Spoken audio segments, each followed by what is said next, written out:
Hello and welcome to the Daily Meal for Saturday the 22nd of January 2022. Today was match day and today was another defeat. It's the fourth in a row and it's not good enough. So as for reading the match report from news@den.co.uk, Blackpool 1, Millwall 0. Mill's rotten start to 2022 continued as they were beaten 1-0 by Blackpool at Bloomfield Road. On Saturday afternoon, Shane Lavery got the only goal of the game as the Lions were consigned to their fourth defeat in a row in all competitions. Neither side threatened it until the 19th minute when Josh Bauer's deflected effort brought a save from line stopper Bartosz Białkowski. The visitors responded 3 minutes later. Sean Hutchinson's header from Scott Malone's free kick was simple for Dan Grimshaw to collect. The goalkeeper then set Blackpool on their way with a quick breakaway, which resulted in another bowler effort that required defensive intervention. Bowler was causing problems for the Lions just as Lavery was, and the latter was next to be denied by Białkowski, the pole parrying his shot away. Bennett Confobi and Mason Bennett tried to make things happen for Gary outside, the former seeing a shot blocked before Bennett's attempted cross was also blocked. As the clock ticked to 40 minutes, the Lions went within inches of taking the lead. A free kick was headed on by Jake Cooper to Murray Wallace, and he struck first time, but it was just past the far post. The host started the second half the better and took the lead on 54 minutes. CJ Hamilton broke into the box and was denied brilliantly by Białkowski, but Lavery was there to put in the rebound. Wallace denied the Tangerines a second goal in the 69th minute with a superb last-ditch block to deflect Gary Madine's effort wide. Substitute Tyler Bury forced a save from Grimshaw after breaking into the box as his effort was parried away by the Blackpool stopper. Millwall's search for an equaliser was in vain. Takeaways: lack of attacking options depriving Lions of creativity. Millwall have found it hard enough to create chances and score this season with just 26 goals in 27 games before today.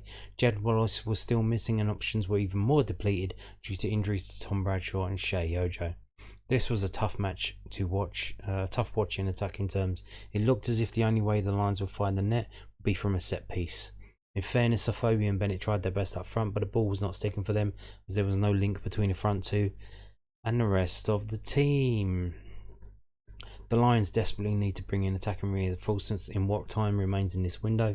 Matt Smith's departure means that the long ball forward late in the game to the target man isn't currently an option. Maybe Millwall could have done with that here. What's the point of bringing in more attackers? It's the way we play. It's the way we play. Awful start to the year continues. It's fair to say that 2022 has not brought Millwall any joy as of yet. The Lions have lost every game they've played since the turn of the year, meaning it's 4 defeats in a row since the 1-0 win at Coventry at the back end of December. So we haven't won a game this year. There are of course mitigating circumstances after COVID-19 and injuries, but overall it's been a really poor start to the year and the fans are beginning to show their annoyance. The Lions are currently in a real rut and they are finding it very hard to get out of it. Games are coming thick and fast, and if you're looking on the bright side, they offer a chance to get out of this. Oliver Burke debut. Mill's first signing this January transfer window was introduced at the 59th minute substitute for Bennett. Burke looked very eager to get involved, but you could tell it was his first appearance for a while, as he had some very loose and heavy touches that meant he lost possession. Well, apparently, according to Sheffield United fans, that's how he plays. That's literally how they described him. With key attacking players out for a long period of time, you will have to get up to speed very quickly, as without attacking quality, Mill's season is in very real danger of fading out once again. It already has, mate. It already has. We're done. It's done. It's finished. We need 17 points to get to the 50-point mark, and I'm looking through the fixtures. I can't see where they're coming from. We're looking at not getting to 50 points until April. That's how it's going to be. We're going to finish around 18th, 19th. That's the truth of it. Rowett made 2 changes to the side that were beaten 1-0 by Nottingham Forest last weekend. Miko Keftenbeld and Bennett replaced Ojo and Bradshaw. And the team was Białkowski, McNamara, Hutchinson, Murray, Wallace, Cooper, Malone, Mitchell, Keftenbeld, Evans, Bennett, Afobe. And the subs were Mahoney for Malone, Bury for Evans, and Burke for Bennett. And the subs were Long, Muller, Thompson, and Lovelace. So he did actually put a defender on the bench this week, unlike last week. But he's put Lovelace on the bench again as well. and I think it's the lad's birthday next week, so he needs to sign that contract, or he can go to another club where he changes from a schoolboy contract to a scholarship contract, and he can just walk away. So, not looking good at the moment, is it? Why would he want to sign here?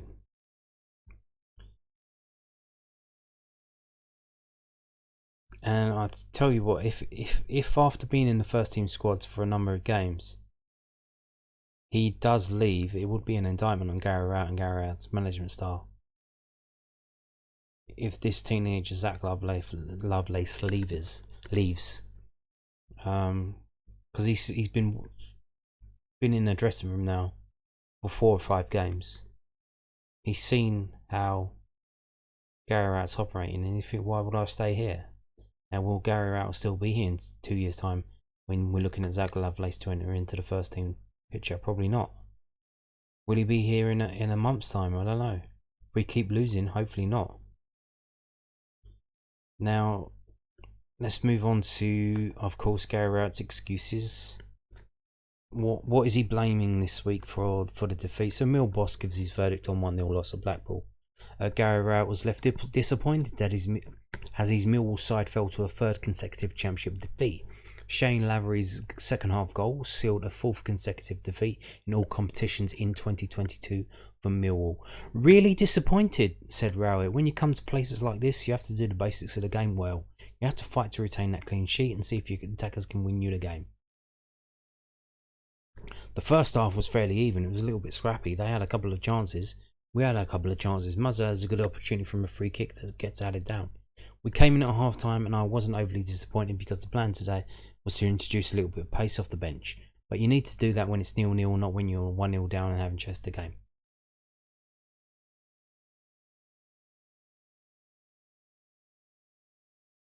So he's saying he was going to make those changes anyway, but he only did it when we were losing, because he knows that's a criticism of him now. You don't make substitutions until we're losing.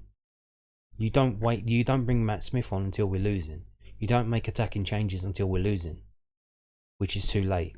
The fans are saying that, so he's obviously noticed as a problem.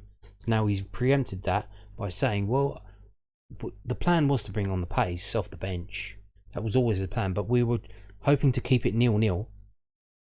So he's literally saying, we're going to defend for 60 minutes and then we're going to bring the fast players on and hopefully they can score and we can win the game 1-0. What the fuck is this clown doing? Either that's complete bullshit and he's fucking trying to win the game as it was and he only made those substitutions because we were losing. Or if that is seriously your game plan, is to defend for 60 minutes or 70 minutes, keep it 0-0 and then try and win the game 1-0 by bringing fast attackers off the bench, then you are fucking clueless. Lavery converted after Bart Biakowski had made good save to deny CJ Campbell. Rowett said, we conceded a poor goal and we have done that too many times this season. We haven't kept enough clean sheets. We haven't had the same stealing mentality that we've had in previous seasons. That's the bit I need to find in the players, and the players need to step up and find themselves. So he's blaming the players there. I felt late there were some bright moments. Ollie Burke coming on, you can see his pace and power, and you can see that he hasn't played for a bit and he's going to be a very good player for us. Tyler Burry on the other side was really direct, showed some good moments. Tyler Burry was better than Ollie Burke. Facts. Tyler Burry had the only real decent chance of the game. Facts. I've just watched the highlights before filming this. After listening to the game earlier today, we had 2 chances. It was like I was watching Blackpool channel. Everything was Blackpool. We had 2 chances: the Murray Wallace chance and Tyler Burry chance. That was it. They were all over us. It's now 4 defeats in a row for Millwall in all competitions. Rowett said, we are in a poor run. We've had some reasons for that poor run, which I think the injuries contribute to. A little bit of uncertainty around the club at the moment in terms of 1 or 2 players, but we have to fight our way through that and step up and get a little bit of pride back.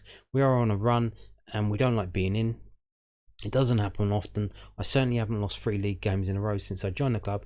It's not something I'm proud of. Okay. Well, more on that later. But before we go through the current situation, let's see more comments from Gary Rowett. So this is from news@den.co.uk. Mill manager Gary Rowett gives his reaction as Lions' tough run continues. Blackpool defeat. I think this is mostly the same. Let's have a look.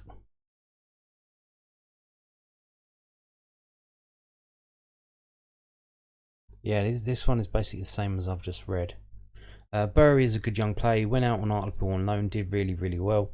Then he pulled his hamstring. He went back there for the final 2 games or so, and we decided to bring him back mainly because of Jed Wallace's situation at the moment. I thought he was really impressive when he came on. We just needed to get the ball to him a bit more. That was a bit that disappointed me second half. We didn't play with enough quality or spark. When I saw Bowler getting the ball, I think something's gonna happen. When we got to the ball, it just fizzled out too easily. So there you go. So this is from londonnewsonline.co.uk, and this is more about Tyler Bury because he was literally best thing of today was him, Billy Mitchell, Danny McNamara, to be honest with you. And again, it's the youngsters that come through the academy at Millwall. They've been at Millwall. Well, Tyler Bury hasn't been at Millwall. He came when he was like 17, I think, from AFC Wimbledon. But Billy Mitchell and Danny McNamara have been at the club since they were like 10 years old or so. So they've already been at the club for 10 years or so. So they're invested in Millwall Football Club, and you can see that the way they play. It means something to them. It's not just a paycheck. And that's what I don't think Gary Rowett understands. You can bring in any of these proven championship players who've been sitting on the benches at other clubs. They're not going to have the spark that homegrown Millwall players have, who've already been here for 10 years, and they're 19 years old, 20 years old. Players like Isaac Loffey been here since he was 8 years old. Like, bruh, come on. So what's Gary Rowett said about Tyler Bury? He's a good young player, said Rowett. Yeah, he's basically what I've just read. Jed Wallace once again missed out through injury, with speculation around his future still circling heading into the final stages of the transfer window. It's difficult when you get into that situation when there's an awful lot of press speculation, said Rowett. It's not easy. Other players will read that. It's been tough for Jed at times. He's injured at the moment, and you've got all that uncertainty around it, and it does affect the other players. It shouldn't. You have to be stronger than that to be better than that, but it has affected some players. But we have to step up, and at the end of next week, the group we have here will be the group we all need to move forward with, and move forward with better results. We will be better in the second half of the season, but you have to show a bit more fight to be better. The Lions are in need of attacking reinforcements with injuries to the likes of Tom Bradshaw and Shea Ojo. Rowett is confident of adding to the squad. We are working really hard to get another player in, and depending on our outs will depend on other ins. So we're looking to sign one more forward player, it seems. We have the budget to bring in one more forward player. We are looking to bring in another forward player into the building. We need that little bit of spark that we seem to be lacking at the moment. It's been really difficult. You get the likes of Tom Bradshaw into a really good run of form, then he gets injured and is out for virtually the rest of the season. Shea Ojo just starts to find form, he gets injured out for the season. Jed's been our main attacking threat, he gets injured out for a short period of time. It feels like every time we get the chance to move forward, we move backwards. It's been difficult. There have been things out of our hands to a certain degree, but part of that is us having to take the blame. Some of the away performances haven't been good enough. We haven't done the right things. We also have to accept that. There you go, Gary Rowett.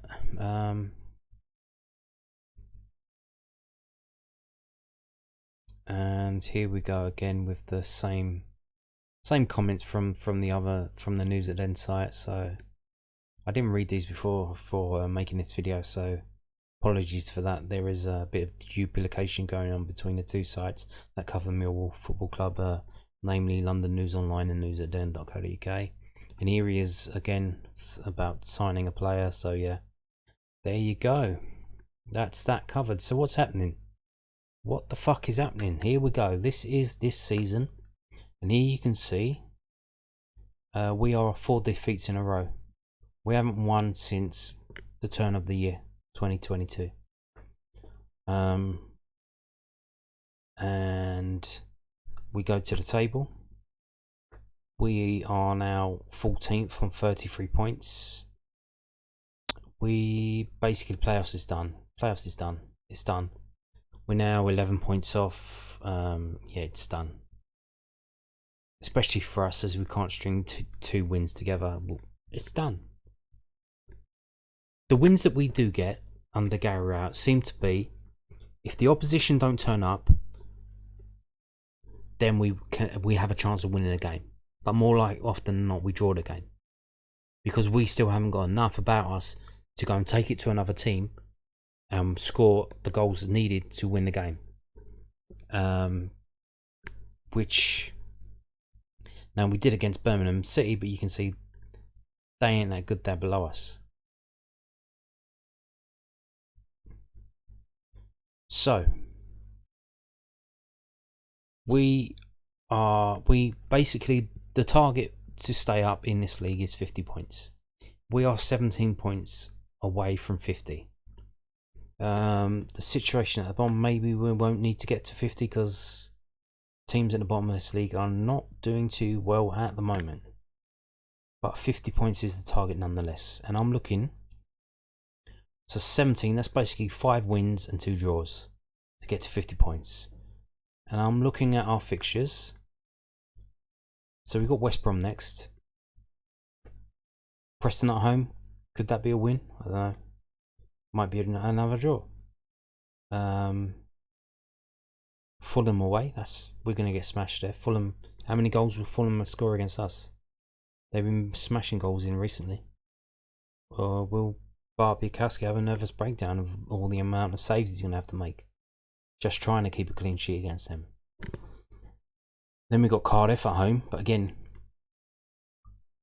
we're mid-table. If we're still deluded that we're not shit, Cardiff are circling the drain.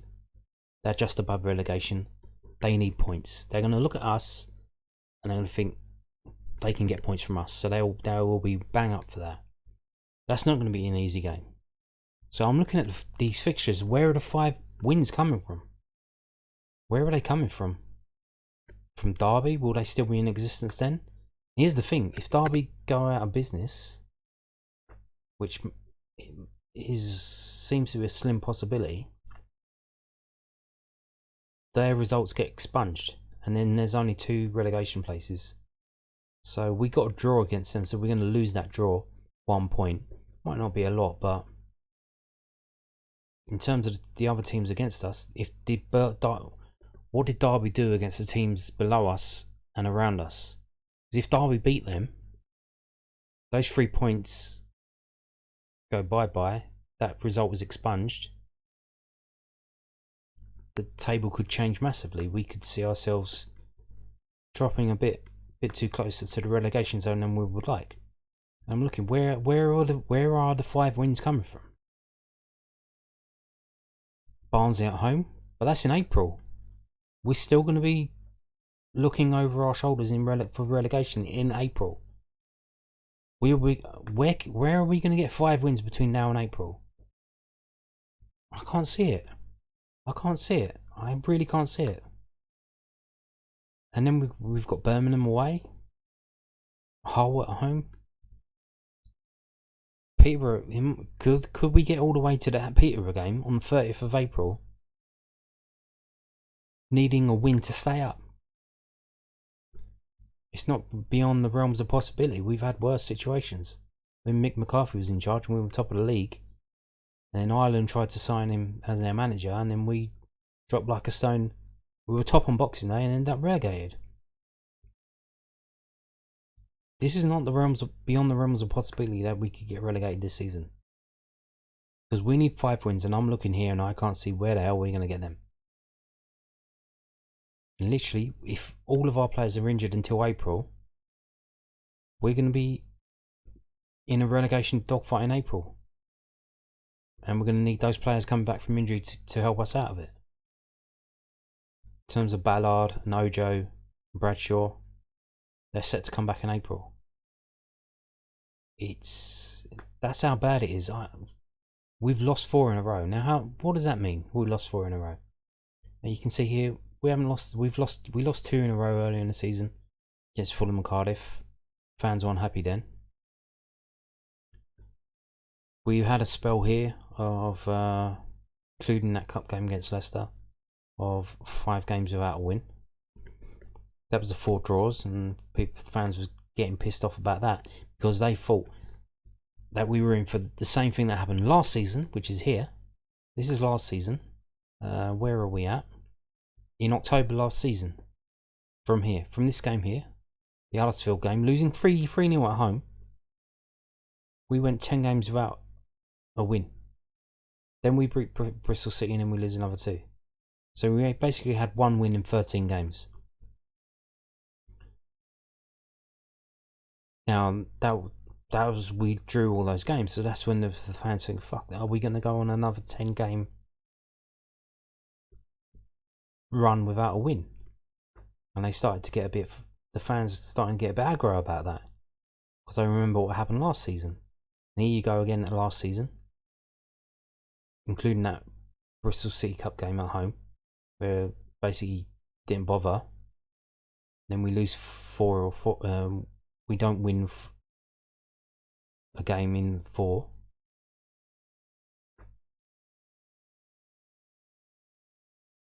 And then right at the end of the season, no win in 4 games. How long is this run that we're on now? This 4 defeats in a row. How long is that going to go on for? And when are we going to get our next win? Could it be against Preston? I don't know. Where are they in the table? Maybe. It's a midweek game at home. Now the restrictions lifted. There's no COVID restrictions on the next home game. So the game against West Brom and the game against Preston, no restrictions. Go down there, but why would you go down there? And the defensive display of shit that gets served up to you. And he wants to sign 1 more attacking player. Who's that going to be? Could it be Liam Delap?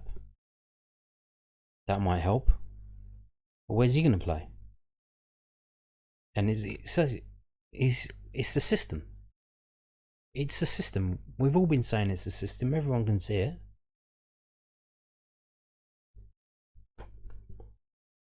I seriously, genuinely, this is not hyperbolic. I sincerely am worried that, not that we were going to get relegated, but we will be in a relegation fight right up until April, because I can't see where the 5 wins are coming from between now and April. There's a couple of games in April that we could be winning. So what happens then? This season's a failure. If this season's a failure, what happens to Gary Rowett? He's got to go, no? Will we sack him or will he walk? If there's no progression. But here's the thing. Now, this is with the players that he's bringing in. He's bringing these players in. These are his players. This is his squad. And it's getting worse. He's bombing out on players that have been here a while. Matt Smith. Not playing him. Ben Thompson wants him to leave, but no, he's been forced to have him on the bench now. He's got loan players in. They're not even our players.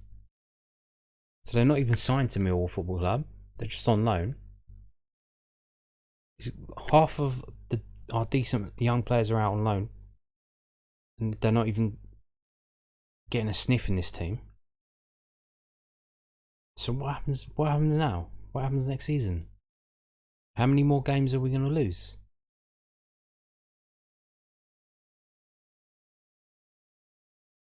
This is relegation form. Look at our form here. 3 defeats in a row. 1 win in 5. That's the only teams worse than that are Reading and Cardiff. And we've got the same form, exactly the same form as Peterborough, who are in the relegation places. And we play West Bromwich Albion at home next week, and there they are. They've slipped off. They're actually in a fight now to finish getting that 2nd place, when they were tipped up to be winning the league. Fulham have run away with it. Anyway, that's it for today's video. Thank you for watching. Goodbye.